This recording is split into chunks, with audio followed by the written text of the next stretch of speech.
यह कहानी एक बूढ़ी औरत की है जो अपने जीवन की ठंडी सर्द रातों में भी हिम्मत और जिजीविषा के दीप जलाए रखती थी। उसका नाम सुमित्रा था। वह एक छोटे से गांव में रहती थी जहां सर्दियां बहुत कठोर होती थीं। सुमित्रा के परिवार में अब कोई नहीं बचा था। उसके बच्चे बड़े शहरों में जाकर बस गए थे और पति का वर्षों पहले देहांत हो गया था। सुमित्रा की उम्र भले ही 70 के पार थी, लेकिन उसकी आंखों में अब भी उम्मीद की चमक थी।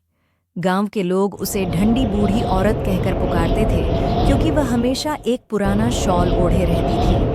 उसके पास बहुत कम साधन थे, लेकिन वह अपनी झोपड़ी में अकेले ही रहती और छोटी-मोटी कढ़ाई और सिलाई करके अपना गुजारा करती। एक सर्द रात की बात है। उस दिन बर्फबारी इतनी ज्यादा हो रही थी कि झोपड़ी में ठंड से हाथ पैर सुन्न हो रहे थे। सुमित्रा ने अपनी पुरानी चिमनी में आग जलाने की कोशिश की, लेकिन लकड़ी गीली होने के कारण आग नहीं जल पाई। भूख और ठंड से वह लगभग बेहोश होने की हालत में थी। उसी समय दरवाजे पर दस्तक हुई।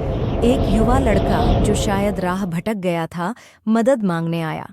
सुमित्रा ने उसे अंदर बुलाया, अपनी बची खुची चाय उसे दी और उसे गर्म रखने के लिए अपना शॉल भी दे दिया। लड़के ने कहा, दादी, इतनी ठंड में आप खुद को कैसे बचाती हैं? सुमित्रा ने मुस्कुराते हुए कहा, बेटा, ठंड बाहर से ज्यादा मन के अंदर होती है। जब तक दिल में गर्मी है, ठंड कुछ नहीं बिगाड़ सकती। लड़के ने उसकी बातों से प्रेरणा ली और सुबह होते ही गांव वालों को लेकर आया।